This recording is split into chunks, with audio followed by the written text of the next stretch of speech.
right, welcome to our deep dive into magic and mysticism. Specifically, we're going to be exploring The Tree of Life by Israel Regardie. Ooh, interesting choice. Yeah, it was requested by some listeners. Right on. Now, Regardie, for people who might not be familiar, he was really steeped in the Western magical tradition, really influenced by some big names like Aleister Crowley and the Hermetic Order of the Golden Dawn. So we're not talking about, like, pulling rabbits out of hats here. No.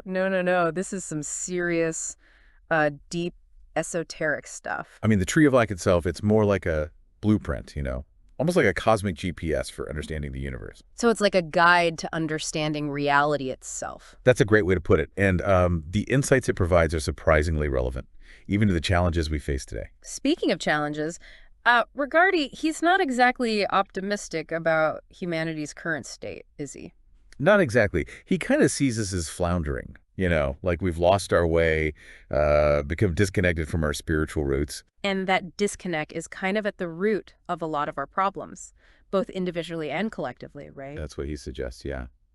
Drawing on, like, centuries of mystical wisdom. So it's not just like a pessimistic outlook. It's like a diagnosis and maybe even a path forward. I think that's a fair reading. Yeah. He definitely emphasizes that there's a way back, a way to reconnect. And that's where things get really interesting, because he talks about this connection between genius and mystical experiences and like this idea of ecstasy as something that can be cultivated. Right. It's not just some random occurrence, like a bolt from the blue. He suggests these experiences can be induced, actually. So we don't have to just wait around for a lightning strike of inspiration. There's an actual method. That's what the text suggests.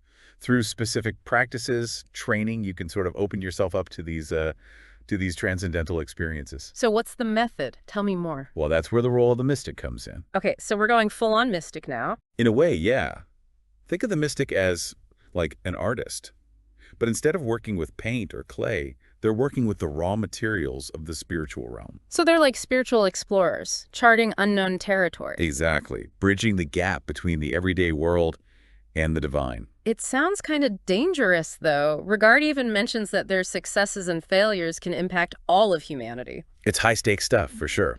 Their insights can guide us, but their missteps can lead us astray. Wow, so there's a lot of responsibility that comes with that. A lot of responsibility. So where do we even begin on this path? Is there like a Mystic Training 101 I can sign up for? The first step, surprisingly, is pretty simple. Know thyself. Oh, wow.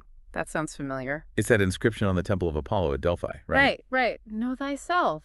It sounds so basic, but there's obviously a lot more to it. There is. It's like the foundation of everything. All mystical pursuits begin with this deep understanding of oneself. So we're not jumping straight into like telekinesis or astral projection. We got to start with ourselves. Exactly. And this is where the Tree of Life comes in. It's not just a map of the universe, but also a map of our inner landscape, our psyche. And this is where things start to get a little more complex, right? With the four worlds and all the Sephiroth and all that. Yeah, it can feel a bit overwhelming at first. But it's all interconnected, and the Tree of Life provides a way to navigate these different levels. Okay, so break it down for me. What are these four worlds all about? Think of them as different levels of existence, each with its own unique challenges and opportunities for growth. Like levels in a video game. Kinda, yeah. Yeah. And the Sephiroth, which are represented as these spheres on the Tree of Life, they're like power-ups. Yeah. Each one embody a specific force or attribute of the divine. So by understanding these Sephiroth, we can tap into these different cosmic forces. It's more about aligning ourselves with them, not controlling them, but cultivating those qualities within ourselves. Okay, so we've got the Tree of Life, the four worlds, these Sephiroth. What else do we need in our mystical toolkit? Well, Regardie also introduces the concept of the astral light. Okay, now we're getting into some seriously esoteric stuff. It's a bit mind-bending. Imagine, like, a subtle substance, okay, that permeates the entire universe, and it carries the vibrations and impressions of all thoughts and emotions. Wait, so our thoughts and feelings aren't just like stuck in our heads, they're leaving a mark on some kind of cosmic energy field. Exactly. It's all interconnected, right? And this is where it gets exciting for magicians, because they see the astral light as a medium they can actually work with. So like if I'm feeling super stressed, that's not just affecting me, it's rippling out into this astral light. That's the idea. And on the flip side, Positive thoughts and emotions can also have a ripple effect. Okay, I can kind of see how that could be used for, like, manifesting or something, but how does magic actually work? Ah, that's the big question. Regardie presents two main theories, actually, the objective and the subjective. Let's hear them. What's the objective theory all about? The objective theory suggests that there are, like, external entities and forces out there, spirits, angels, archetypal energies, and they exist independently of the magician. So it's like there's a whole other world of beings and powers that we can tap into. Exactly. And the magician acts like a conduit, using rituals and symbols to call upon these forces and bring about change. So like Gandalf summoning the eagles in Lord of the Rings. Uh-huh, yeah, something like that. Okay, so what about the subjective theory then? The subjective theory is a little different. It proposes that those forces, the ones the magician works with, they're actually aspects of their own being. Wait, so instead of calling on some external spirit, you're actually tapping into the power of your own mind. Precisely. Rituals and symbols, they become tools. Tools for accessing and amplifying these inner forces, bringing unconscious energies into conscious awareness. Wow, those are both pretty mind-blowing. But how do those theories translate into actual practice? What do magicians actually do? Well, regardless of which theory you subscribe to, ritual plays a central role. So it's more than just waving a wand and chanting a few words. Oh, much more. Rituals are these carefully constructed sequences, actions, symbols, words, all designed to focus the mind and create a sacred space for the magical work. So it's about setting the stage for the magic to happen. That's a great way to put it. And it gets really interesting because magicians use all sorts of tools, like specific colors, incense, sounds, even body postures to evoke particular energies. It's almost like performance art. Yeah, I can see that, but with a very specific purpose. And of course, we can't forget about the magical circle. It's like a classic image in pretty much every depiction of magic, right? The circle is super important. Symbolically, it represents the magician's own cosmos, a space set apart from the everyday world. But it also acts as a protective barrier, keeping out any negative energies. So it's both symbolic and practical. Exactly, although there's actually debate about whether the circle is always necessary. Oh, really? What do people say? Some magicians believe it's crucial for safety, while others see it as more of a psychological tool, like a way to define the boundaries of the magical space. So there's room for personal interpretation. Absolutely. And that actually brings us to another crucial element of magical practice, imagination. Imagination. Isn't that something we usually associate with kids and make-believe? It might seem that way, but in magic, imagination is seen as the engine, the driving force. So are you saying that if I just imagine something hard enough, it will come true? It's not quite that simple, but the idea is that a trained imagination can actually shape and influence reality, at least on subtle planes. Well, it's not just about daydreaming. It's about using your imagination in a very directed, intentional way. Exactly. And that takes practice, developing that mental discipline. And speaking of discipline, Regardie also goes pretty deep into the role of will in magic. Oh, absolutely. Will is considered absolutely essential. It's about transforming vague desires into focused, unwavering intention. And some of the techniques he suggests for developing will, they can be pretty intense, right? Yeah, some of them are not for the faint of heart, like self-imposed asceticism or even controlled pain. But it's important to approach those with caution and common sense. So it's not about punishing yourself, but about pushing past your comfort zones and building up that mental and emotional resilience. Exactly. It's about training your will to become this powerful, unwavering force. Okay, so we've got the Tree of Life, the Astral Light, rituals, imagination, will. What's the ultimate goal of all this? What's the end game? For many magicians, the ultimate goal is achieving what's called the knowledge and conversation of the holy guardian angel. Okay, that sounds pretty epic, but what does it actually mean? Think of it as connecting with your highest, most divine self. The holy guardian angel, it's not like an external being, but more a representation of your own inner divinity. So it's about uniting with the God within. That's a great way to put it. And Regardie actually outlines a very specific ritual for achieving this, the Ibramelin operation. Oh, wow. That's something we'll definitely have to dive into deeper. But before we do, I'm a little confused about something. Regardie uses the terms evocation and invocation, but I'm not sure I understand the difference. It's an important distinction. Invocation is about inviting a spiritual force into yourself, surrendering to its influence. So it's like becoming a vessel for the divine. Exactly. Evocation, on the other hand, is more about calling upon a spirit to appear outside of yourself, usually within a defined space, like a magical circle. So with evocation, you're kind of in control, directing the spirit. Right. It's more about establishing a relationship of power, commanding the spirit to perform a task or provide information. Okay, that makes more sense. But why would you choose to evoke a spirit rather than invoke a higher power? Evocation is often used for more specific magical purposes, like gaining knowledge, influencing events, or even seeking protection.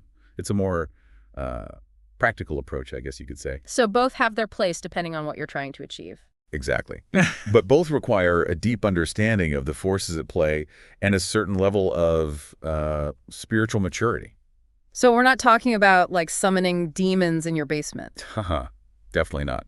It's important to approach all of this with respect, knowledge, and an understanding of the potential risks. Okay, so we've covered a lot of ground here. The Tree of Life, the astral light, rituals, imagination, will, and we're just getting started. This is incredible. And we haven't even touched on things like the Abramelin operation, the D-invocations, or the spirit vision. There's so much more to explore. Well, I'm definitely ready for more. This is fascinating stuff. Let's dive back in. So you mentioned the Abramelin operation earlier. What is that exactly, and why is it so important in magical practice? Well, it's quite a fascinating ritual, actually. It's not just about having a one-time mystical experience, you know. Oh, Yeah, it's more like a process, a 6-month intensive process, to be exact. 6 months. Wow, that's a serious commitment. It is. It's designed to facilitate union with the holy guardian angel. So it's not for the casual dabbler. Definitely not. The aspirant, that's they call the person undertaking the operation, they create this secluded space, ideally a hut in the woods or something like that. So like total isolation, no internet, no phone. Yeah, pretty much. The idea is to eliminate all distractions and really devote yourself entirely to the work. Talk about unplugging. So what does the aspirant actually do during these 6 months? Well, there's a very specific regimen outlined in the text. It involves lots of prayer, fasting, and even self-imposed austerities. So it's not just like sitting around meditating all day. Not exactly. There are very specific rituals to perform, using incense, certain times a day, maintaining specific postures during prayer.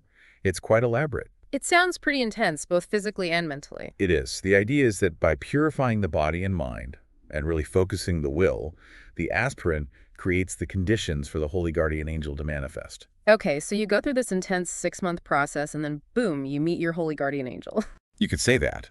But it's not just about the meeting. It's about achieving knowledge and conversation, which is what the operation is all about. Right, right. But what does that actually mean? What's so special about having this knowledge and conversation with your holy guardian angel? Well, the text suggests that it grants access to incredible knowledge and power. But it's not about personal gain or ego gratification. So it's not like, oh, now I can win the lottery and get superpowers. No. It's about aligning yourself with the divine will and using these powers for a higher purpose. There's even that whole thing about the magical oath, right? Exactly. The magician vows to use their powers for good and to follow the path of light. So what happens if you break that oath? Are there like magical consequences? The text warns that violating the magical oath can have some pretty serious repercussions, both spiritually and in the material world. Yikes. So it's not a path to be taken lightly. Not at all. It's a serious commitment with high stakes. Okay, so that's the Abramelin operation. But Regardie also talks about other magical practices, right? Like dramatic ritual. What's that all about? Yes. Dramatic ritual is pretty fascinating. It involves enacting, like performing, the myths and stories of gods and goddesses. So it's like a play, but with real magical effects. Exactly. It's about bringing these archetypal energies to life, experiencing them directly. Okay, so you're not just pretending to be a god, you're actually invoking those energies. Right. Regardie even draws parallels between dramatic ritual and ceremonies like the Catholic Mass. Wait, are you saying that the Catholic Mass is a form of magic? Not exactly, but he points out that both involve using symbols, gestures, and words to invoke specific energies. The intention is key. So it's not just about the outward actions, but the inner state of the practitioner. Precisely. And the use of drama and performance, it can really amplify that intention. It creates a more immersive and transformative experience. Okay, that makes sense.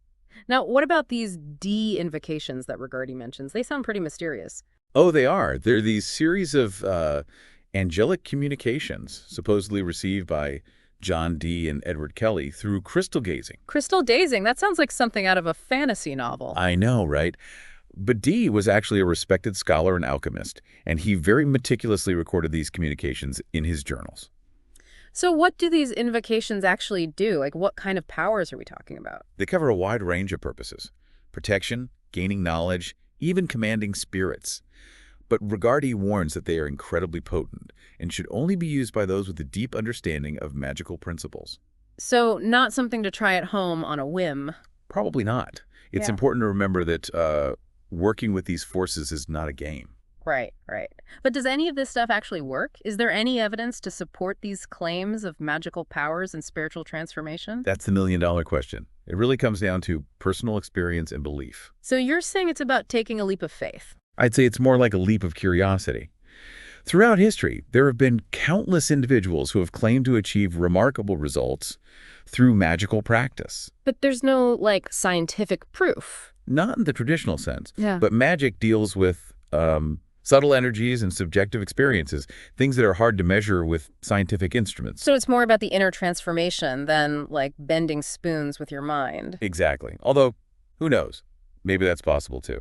So what's the takeaway for our listeners? What can they learn from all this, even if they're not aspiring magicians? I think the most important takeaway is that magic at its core is about harnessing the power of consciousness to create positive change. It's about understanding our interconnectedness and our ability to influence reality through our thoughts, intentions, and actions. So it's not just about spells and rituals, it's about personal growth and ethical conduct as well. Absolutely. Whether you choose to practice magic or simply apply these principles to your everyday life, the journey of self-discovery and spiritual growth is open to anyone with an open mind. That's a beautiful way to put it. Before we move on, though, there's one more concept I'd love to explore. The spirit vision. What is that, and how does it fit into this whole magical picture? Ah, yes, the spirit vision, also known as scrying. It's a technique for exploring the astral plane and gaining spiritual knowledge. So it's like you can see into other realms. That's the idea. It's a form of clairvoyance, allowing the magician to perceive things beyond the physical senses. Wow, that's incredible. How do you actually develop that ability? There are various techniques described in the text. Yeah. Using crystals, mirrors, water. It involves training the imagination, focusing the will, and cultivating a heightened state of awareness. So it's not as easy as just gazing into a crystal ball and waiting for visions to appear. No. It takes practice and dedication. And it can be a bit dangerous, too. Dangerous. How so? Well, the astral plane can be a bit of a confusing and even treacherous place, especially for those who are unprepared. So you could get lost in the astral plane. It's possible. That's why Regardie emphasizes the importance of having a clear intention, strong protection, and a good grounding in magical principles before venturing into these realms. So you need a good map and some safeguards before you go exploring. Exactly. And you also need to be discerning about what you see, because not everything you perceive on the astral plane is necessarily real or reliable. So even in the mystical realms, a healthy dose of skepticism is important. Absolutely. Now, you might be wondering, what's the point of all this if I'm not planning to become a magician? I was just thinking that. Well, even if you don't engage in magical practices, the concepts in the Tree of Life can be incredibly valuable. They offer a framework for understanding the human psyche, the nature of consciousness, and the interconnectedness of all things. So it's about expanding our awareness and understanding, regardless of our spiritual beliefs. Exactly. It's a journey relevant to anyone seeking meaning, purpose, and spiritual growth. And that journey often involves working with the magical imagination, right? Yes. Regardie talks a lot about that. It's the ability to not only visualize, but to create mental images with such clarity and focus that they can actually influence reality. So we're talking about more than just daydreaming here. This is about actively shaping our reality. Precisely. It's about training the mind to become a powerful tool for manifestation. And how do you actually do that? Train your magical imagination. Regardie suggests a number of techniques: visualizing complex symbols, meditating on God forms, even chanting barbarous words. Barbarous words, what are those? They're basically words or phrases that are designed to break down habitual thought patterns and create a more fluid state of mind. Tim, it's about disrupting the ordinary way of thinking. Exactly. Accessing a more intuitive and creative way of being. Okay, so by cultivating this magical imagination, we can potentially shape our reality in ways that might seem impossible to the ordinary mind. That's the idea. It's about tapping into a deeper level of creative power within ourselves. This is all so fascinating. We've covered the Abramelin operation, dramatic ritual, the D-invocations, the spirit vision, and now magical imagination. It's amazing how much depth there is to this work. And we've still got more to uncover. Regardie also talks about the practical applications of these magical techniques and how they can be integrated into everyday life. That's what I'm really curious about. How do we take these seemingly esoteric concepts and actually apply them to our daily lives? Let's dive into that next. Okay, so let's get practical. How can we actually use these concepts from the Tree of Life in our everyday lives? Well, one really practical aspect is understanding and working with the energies of the planets. So like more than just checking our horoscopes in the morning. Exactly. Each planet you see embodies specific qualities and energies. Right. And Regardie explains how we can actually harness those energies through magical practice. Okay, so it's not just about like the planets influencing us, but us being able to work with their energies. Exactly. Tapping into the cosmic energies that are already at play. So, like, if I wanted to boost my creativity, I might work with, say, the energy of Mercury. Exactly. Mercury is associated with communication, intellect, inspiration. Right. Makes sense. Or, say, if you needed a surge of courage and willpower, you might call upon the energies of Mars. Mars, the planet of action. Precisely. It's like having a cosmic toolbox, you know. Yeah. You choose the right tool for the job. I like that analogy, but how do you actually, work with these planetary energies? Well, Regardie gives pretty detailed instructions on performing planetary invocations. Invocations, okay? Yeah, using specific colors, incense symbols, even choosing the right time of day based on planetary hours. It sounds pretty elaborate. It can be. But it's all about creating the right conditions to attract and channel those energies. Fascinating. He also mentions using magical squares. Oh, yes. Magical squares are pretty interesting. What are those exactly? They're these grids of numbers, right? Yeah. Arranged in a specific way so that every row and column adds up to the same sum. Okay, I think I've seen those before. And each square is associated with a particular planet or spiritual force. So they're like, what, energetic blueprints or something? You could say that. They act like an antenna, attracting and focusing those specific energies. So if you meditate on a magical square, you can tap into the power of that planet. That's the idea. It's a way to amplify and direct those energies. Okay, I'm starting to see how this could be applied to, like, real-life situations, but I gotta ask, what about the whole summoning spirits thing? Is that something Regardie recommends for, beginners? He's actually very cautious about evocation. Rightfully so, I'd say. It's complex, potentially dangerous, and definitely not something to be taken lightly. It requires a lot of preparation, protection, and understanding. So no casual spirit summoning on a Tuesday night. Uh-huh. Probably best to leave that to the experts. Yeah. But even without going down that path, there's so much we can gain from the Tree of Life. It's a profound system for understanding ourselves and the universe. And our potential to create positive change, right? Exactly.